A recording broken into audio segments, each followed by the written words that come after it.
Hola queridos docentes, empresarios y amigos. Estamos en una continuación de nuestro tema de iglesia como estrategia de sanidad interior que propone Jesús, que fue un concepto nuevo. Él lo llama el reino de Dios.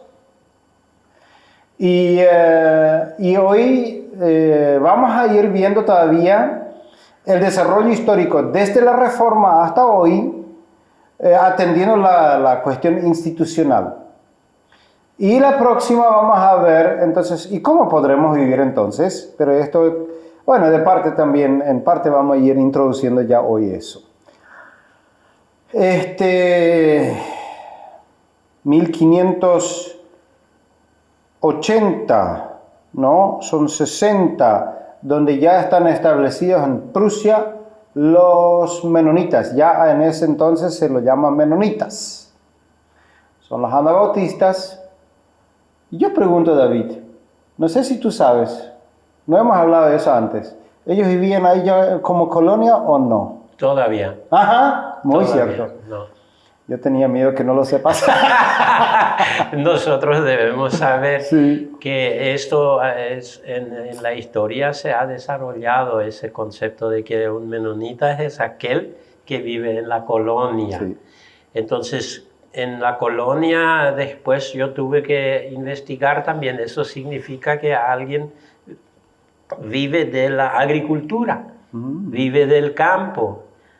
Kolonisten Sí. son aquellos que han unificado muchas cosas donde se prestaba todavía la herramienta. Cuando tú lo usas todo, entonces el otro vecino también lo quiere prestar y estamos viviendo del campo. Pero aunque eso coincida mucho por la fe que ellos tienen, eso no es la base, eso no es la institución, porque se puede vivir también la fe cristiana y menonita sin vivir en una colonia. Absolutamente. Ya. Mira, interesante es el aislamiento que comienzan a vivir los menonitas. Data de esa historia que tú estabas mencionando ya, los monjes y eso se aislaban en monasterios. Y lo que yo había mencionado también de que gente se hacía una casa encima de una torre para no pecar y son utopías interesantes. Y eso fue la idea que ciertamente se ancla en la teología de Calvino. Los que no saben, normalmente al menonita no le gusta mucho que le mezclen, que le relacionen con Juan Calvino. Aunque, dicho sea de paso, vivir en colonia tiene sus condiciones y se basan en necesidades de las personas, así como vivir en la ciudad. Sí. Entonces, no entiendan que yo estoy en contra de eso. Sí. Solamente digo que de eso no depende. Sí. Otro detalle que tiene mucho que ver con el concepto que estamos desarrollando. Muchas veces la gente cuando está dándose cuenta de la institucionalidad, de que hay estructuras que están viviendo y nunca se habían dado cuenta de eso. Están descubriendo de que había sido, no depende de eso, entonces están rompiendo el status quo de la mayoría, Sí. pero como para escaparse de eso. Y no saben todavía la forma como lo van a tener, pero quieren demostrar que están en contra del sistema. Sí. Entonces, desarrollando ese pensamiento, estuve investigando y yo creo sinceramente que, yo sé que eso es un trago muy pesado, para mí lo fue, pero yo creo que Jesucristo no vino a fundar una nueva religión en aquel entonces. Se habla, si leemos Jeremías, por ejemplo, se habla de un nuevo pacto que van a elaborar. Y que hubo una forma de vivencia en relación con Dios, para usar ese vocabulario, y se habían desviado del concepto original y correcto. Entonces Jesús vino como para renovar, para poner las bases correctas, para corregir algunos conceptos que estaban manejando, y ahí se rompió algo y entonces se decidían a favor y en contra. Para mí que el concepto de Jesús es muy claro, que el ser humano recién en una conexión sana con Dios funciona del todo bien. Si no tiene esa conexión es que no funciona. Es como usar un Windows en una máquina de Macintosh. No funciona. Entonces, eso es cuando el ser humano quiere vivir bajo el criterio de su propia mente. No funciona. Tiene que vivir bajo el criterio de la conexión entre Dios y él. Interesante, quiero continuar un poco esa idea que vos tuviste. ¿Qué es lo que Jesús quiso si no quiso traer una religión? Para mí que Jesús trajo, en primer lugar, tengan por favor criterio común. Por favor, comiencen a pensar, déjense de ser haraganes y copiar a otros, y tomen responsabilidad por lo que piensan. Establezcan una relación con Dios personal única, porque para eso fuiste creado. Entonces, es por eso que Él tiene dos frentes muy, muy fuertes, que es la religiosidad, es decir, todos los fariseos y escribas, y los demás religiosos, y el Estado. Los dos juntos le matan, el Estado y el Imperio Romano, y la subdivisión de Herodes ahí cuando eso bajo Pilato y eso. Entonces, partiendo un poco de esto, tenemos que saber que en la historia, cuando hablamos de la Reforma, por ejemplo, entonces tampoco la idea no es de ahora hacemos algo nuevo, que nada tiene que ver con lo que tuvimos antes. No, la mayoría de los conceptos continúan. Por ejemplo, que miren algo bien práctico, lo que pueden observar. El casamiento en la Iglesia Católica se convalida normalmente en la Iglesia Evangélica. Entonces no tiene que casarse otra vez, mientras que fueron muy radicales en cuanto al bautismo, de lo que hablamos en la otra oportunidad, de que se le bautiza nuevamente a la gente que entra en la otra iglesia. Y eso se ve en algunas denominaciones, hasta entre los protestantes evangélicos, también cuando de una iglesia se iban a otra iglesia se tenía que renovar el bautismo.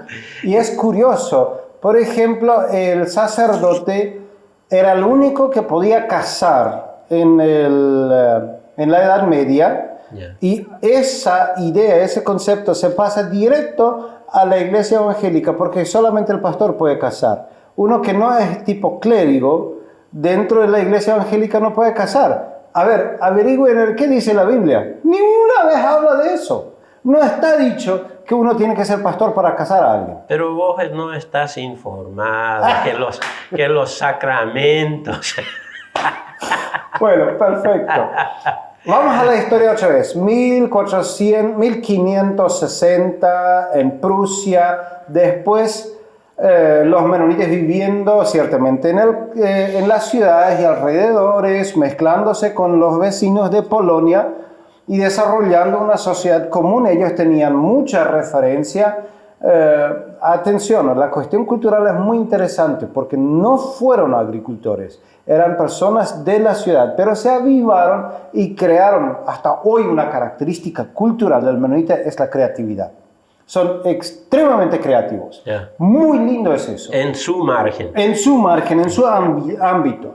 Bueno, entonces crean las herramientas para la supervivencia y todo eso. Pero hay como burguesía que se desarrolla dentro del menonitismo otra vez, y créanme o no, en menos de 100 años hay dueños feudales, feudos, que tienen propiedad humana. Ujú. Menonitas a menonitas. Es decir, vos tenés un ricacho. Ok, David, yo soy un rico menonita y te voy a vender todos los Cowenhogens, por ejemplo. Yeah. Y bueno, yo te voy a cobrar $100,000. Ok, Gustavo, te pago $100,000 y te llevas todos los Cowenhogens. Muy obvio, decimos en Paraguay. ¿De dónde sacamos eso? Bueno, esto viene. Ok, entonces eso ya tenemos dentro del movimiento protestante 1600 y pico. Y eso, entonces, la Karina, la zarina de Rusia, muy interesado por la prosperidad de los menonitas, le invita a su tierra, le da las mejores tierras y muchos privilegios. Y ella es alemana, casada con un ruso, y está interesada que vengan los alemanes a Rusia y toda esa cuestión política de por medio. Y ahí, bueno, atención, el enfoque no es histórico hoy tanto, sino el desarrollo del concepto eclesiástico. Entonces, ese concepto de que los ancianos, los sacerdotes, es decir, en los menonitas se llaman pastores y predicadores, tengan un cargo político, es muy interesante. Un señor que se llama Johann Cornys, este señor llega a tener una autoridad pública en Rusia. Y esa autoridad pública llega a darle a los religiosos. Es decir, la policía rusa venía a la colonia para castigar a uno donde un pastor decía, este señor no está bien, está viviendo en pecado. Vinieron los policías rusos y le pegaban o le llevaban a la cárcel. Entonces, los ancianos, los religiosos menonitas en Rusia podían mandarle a la fuerza del ejército a gente que se oponía a su manera de pensar. Y hasta hoy, por ejemplo, en el mundo menonita conservador, vos sentís un pánico hacia las autoridades religiosas. Tienen un pánico. Una persona que se echa de la colonia por algo cree que va directamente al infierno y entra en una crisis emocional, psicológica muy fea. Tiene que ver directamente con esa postura. Bueno, entonces, sí. Ya, es realmente algo muy lindo, y por otro lado, los menonitas en este sentido siempre se espaciaron. Se fueron a un lugar, a otro lugar, entonces que se desarrollaron, tuvieron esa oportunidad de desarrollarse en diferentes direcciones. Pero hay esos conceptos que le unifica.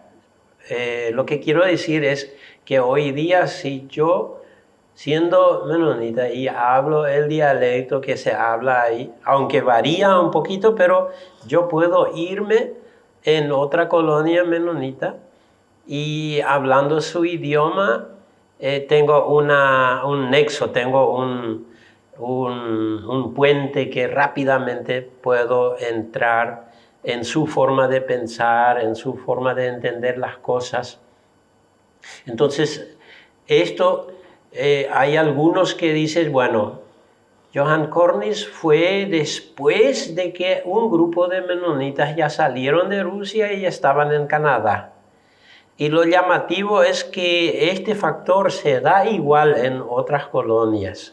Yo quiero mencionar de Johann Cornys, que es un señor que yo uso mucho en mis clases de liderazgo, porque el tipo tiene cualidades mega importantes, positivas, solo que hoy no es el enfoque, no tengo el tiempo para detallarme en Johann Cornys, y la información que yo usé ciertamente suena negativa, pero de paso yo le tengo mucho respeto a este señor. ¿Sí? Por eso menciono esto. Sí. Entonces vas a encontrar este fenómeno en otras colonias por igual, que no estuvieron en Rusia en aquel entonces, pero sí se encuentra. Y ahí tenemos un ejemplo cómo se ha desarrollado. Eso fue un factor cultural. Mira, y eso confirma lo que estamos hablando. Es una cuestión de estructura mental acerca del gobierno religioso sobre las masas. Ajá. Y hay una cuestión muy interesante. El gobierno de las masas en política y religión siempre tiene que ver con retórica y control de masas a través de reglas, fingimiento sociales. Y siempre son masas, nunca son grupos chicos. Mientras el concepto de Jesús va mucho más fuerte a grupos chicos, no a masas. Agrego un ratito el factor económico. Mucho tuvo que ver siempre, porque en Prusia la prosperidad estabas mencionando, y eso fue lo que le llevó prácticamente a Rusia. Sí. Entonces, factor económico, donde el trabajo es un factor decisivo. No tanto el comercio, aunque después también aprendieron esa parte, ¿verdad? Pero la parte del comercio tiene que ver con la economía por el trabajo, y el trabajo, otra vez, eso se basa ya en la parte de su fe, de la religión cristiana. Paréntesis cerrado. Bien. Conceptos, entonces. Si nosotros vemos el desarrollo, pasan los años y curiosidades, por ejemplo, los mamelucos, como le decimos en Paraguay y en Bolivia, son overoles que se ponen los menonitas, es ropa que tú veas, por ejemplo, la vestimenta suiza, hasta hoy los agricultores visten esas ropas, pero también puedes ir especialmente 250 años atrás y tenés el modelo puesto. Entonces fue un paradigma que ellos cerraron. Eso es lo bueno. Por eso ellos no usan tractores con goma y esas cosas, porque por ahí alguien dijo que todo motor que tenga un vehículo con tracción sobre goma es pecado. Entonces ellos consideran eso como algo malo.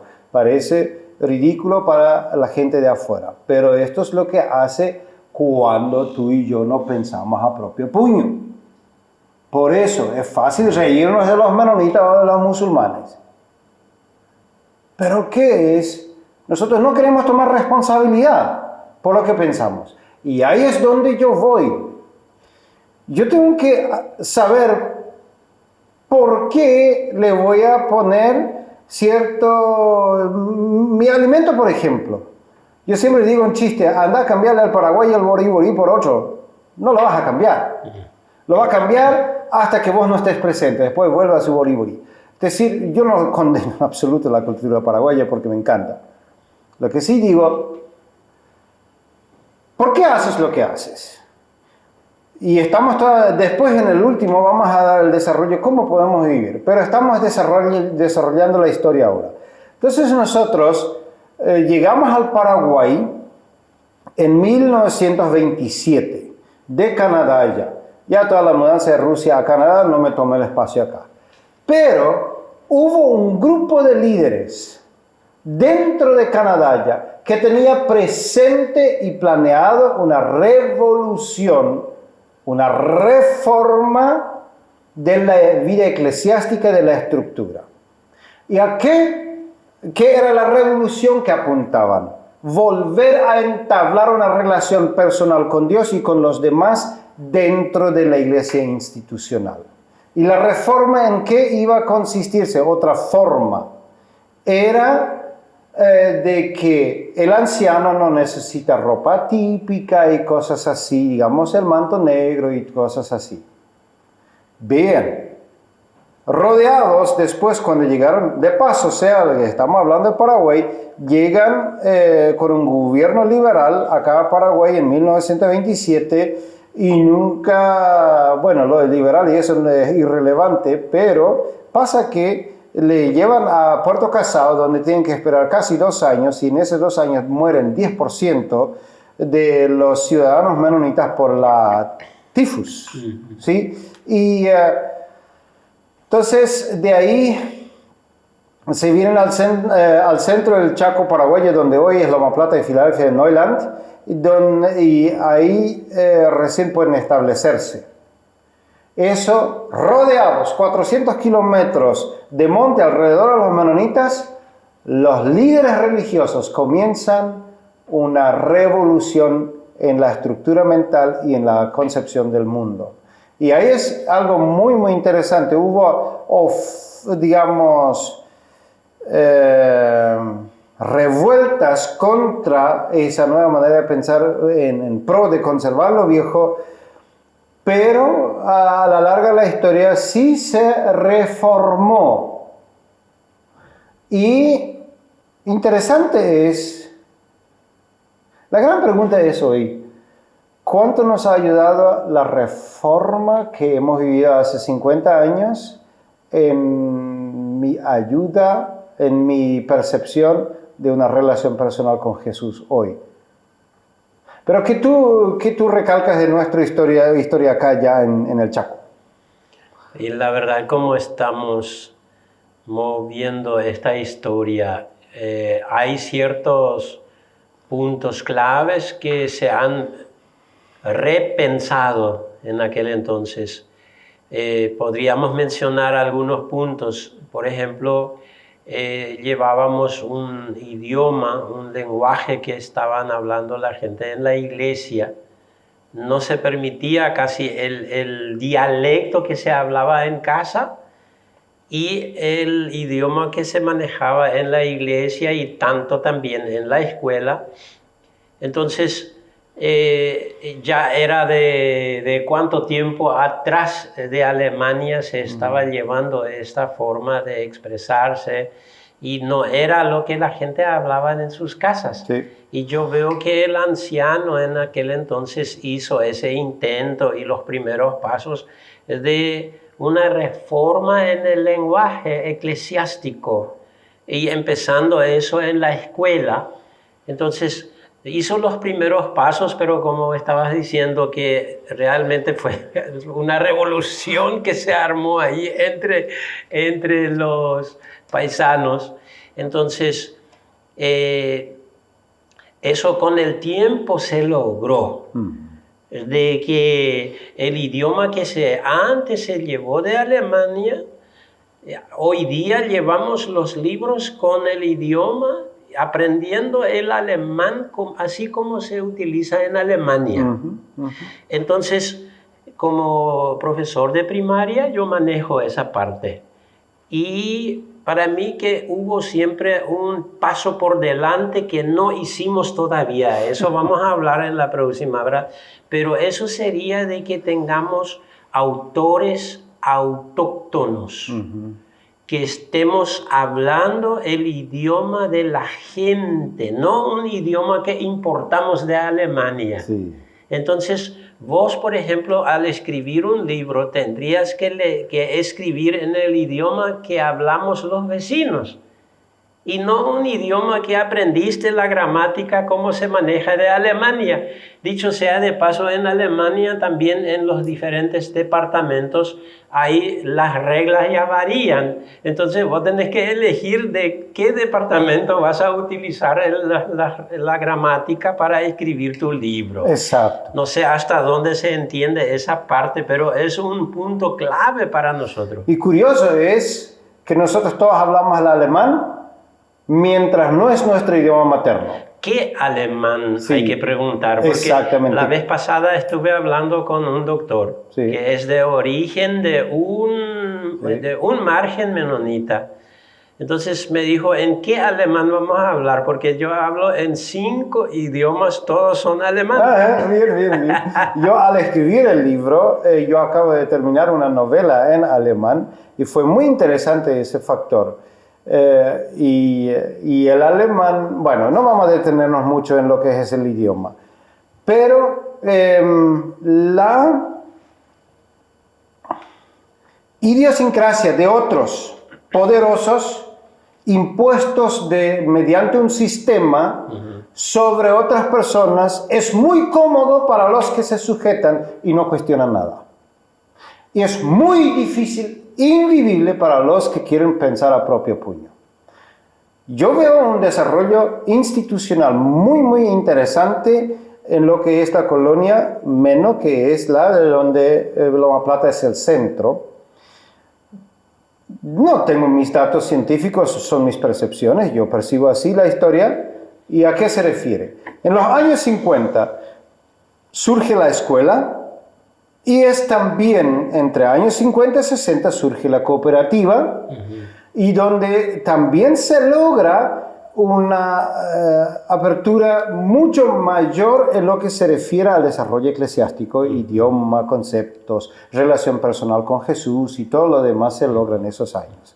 El anciano Friesen fallece en 64, tengo entendido, y bien, con una autoridad muy centrada en él y muy fuerte, pero él condujo de manera muy clara todo hacia una vida de cooperativas.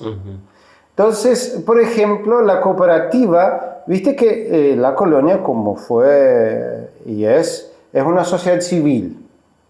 Entonces se iba a formar una cooperativa general para todos. Y fue el anciano que se levantó en una de las asambleas que dijo: hermanos, si ustedes no se inscriben a esa cooperativa es que no están obedeciendo a las autoridades que Dios les ha puesto. Y con eso está dicho que están contra Dios.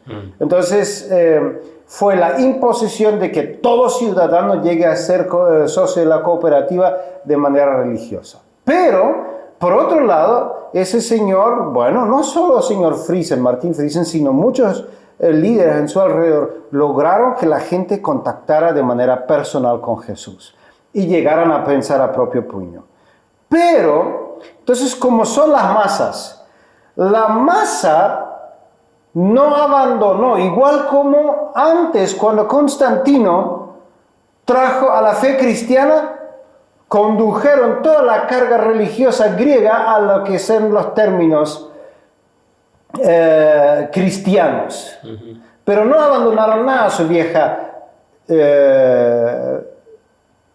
fe, o sea, religiosidad o superstición, lo que fuera.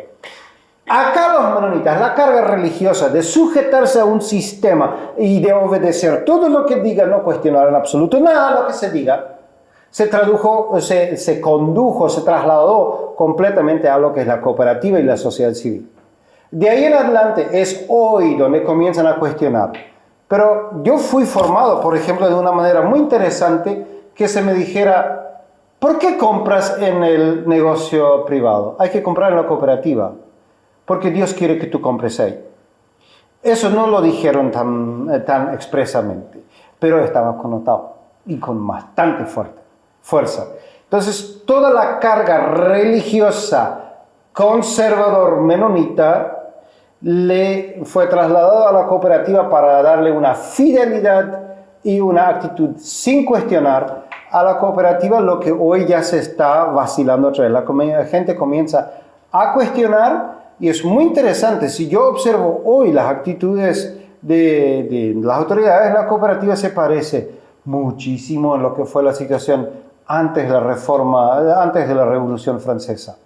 Es muy casi idéntica la relación del pueblo con lo que son las autoridades públicas en la cooperativa. Mirando bien desde afuera, vamos a decir así, hace años que estoy viviendo en otro lugar y vengo acá, siempre soy uno de acá, aunque a veces ya me siento un poco extraño después de los años. Entonces, a vos te pasa la misma cosa, me parece, Gustav. Hago esa pregunta. Entonces, mirando de afuera, se ve que entre las colonias menonitas están prosperando también en su economía y llamativamente mucho más avanzado están. Entonces, ¿será que su forma de pensar religioso es el secreto? ¿O cuál es el secreto? Porque eso me preguntan a veces. Francis Schaeffer trae todo un libro que se llama, justo como el título de la próxima charla que vamos a desarrollar, se llama ¿Y cómo podremos vivir? Francis Schaeffer escribe: la concepción evangélica del mundo hace que la gente, una cuestión que yo no había mencionado, cuando pasan de la Edad Media a la Reforma, surge el diezmo. Se tiene que poner el diezmo para que se pueda autosostener las iglesias. Sin eso no había. Entonces como que se adecua el concepto antiguo testamentario donde Dios dice, si no pagas el diezmo me robas. Eso lo pasan a la nueva concepción, a la nueva forma y lo imponen en la iglesia evangélica. Entonces, todos los países católicos recibían el sustento de los gobiernos, las iglesias. Las iglesias evangélicas no. Por principio, ellos negaron. Por eso tuvieron que entregar el diezmo. Cada productor tenía que entregar el diezmo a la iglesia. Y era cerrado en la iglesia específica. Entonces, ese factor condujo a algo muy interesante, que al trabajo se le vio como una bendición y no como una maldición. Que era, en el mundo católico, sí o sí, la iglesia nada de plata, nadie ni sabía, y el trabajo era visto como una maldición. Y en el mundo evangélico, mira, si yo tenía prosperidad, yo podía diezmar más y la gente desarrolló un concepto de bendición en relación al trabajo. En motivación empresarial, la actitud marca la diferencia. Si tú tienes una actitud positiva, es que vas a vender. Si tú vas a vender un artículo y dices, yo sí o sí no lo voy a vender, es que no lo vas a vender. Entonces, aquí tenemos ese factor. El menonita, por cultura evangélica, lleva dentro de sus venas que el trabajo es una bendición. Y no es una carga, no tengo que ir a trabajar, sino por fin puedo trabajar otra vez. Ahora, después de la pandemia, muchos somos evangélicos y es por eso. Sí. Bien. Entonces, ahí viene el factor de la prosperidad. No tiene nada que ver que Dios bendice al quien pone el diezmo y eso, para mí que no hay una relación teológica ahí, sino tiene que ver con no robar, porque por ética y la cultura evangélica no roban, no mienten, no fingen, todo tiene que ver con la ética proclamada por la Reforma. Y eso hay más factores, pero ya alcanzan. Eso hace que haya una prosperidad. Porque si tú no me mentiste en el negocio pasado, ¿qué yo voy a hacer la próxima? Voy a ir junto a vos. Te voy a comprar a vos. Entonces surge una economía a nivel mundial. Sí, donde se han ido los menonitas, digamos, de trasfondo europeo, tienen un desarrollo económico muy, muy pujante y llamativo. Y eso es realmente la fe cristiana y bíblica. No es por ser menonita, ni por ser que vive en colonia, ni por tener la cooperativa. Porque algo la gente a veces quiere comprar, quiere seguir un modelo, una cooperativa, una colonia o la fe menonita. Entonces sería más bien el trabajo, la honestidad. Y por ejemplo, John Maxwell, uno de los referentes en motivación empresarial, es muy tajante, dirige todo un libro luego a eso. Si no mientes, no falsificas, no tienes fraude, y eso es una cuestión de muy poco tiempo hasta que seas rico, él dice. Son esos principios.